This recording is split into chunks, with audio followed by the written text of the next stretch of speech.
જય માતાજી. આજ તો આપણે બનાવી છે ગરમ ગરમ ભજીયા.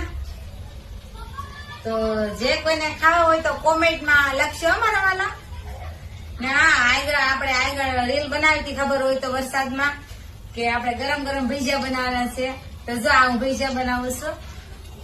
તો જે કોઈને ખાવા હોય તો રૂમી આવી જાય છે. પછી કેતા નહીં કે મને કીધું નતું. હા, ને જો કહી દઉં છું, જે કોઈને ખાવા હોય તો રૂમી આવી જાય છે ભજીયા ગરમ ગરમ. હા,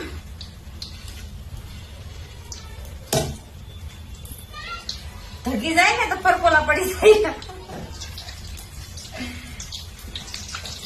તો આપણે આ ભજીયા બન્યા, ભજીયા શાખે તો કરીએ.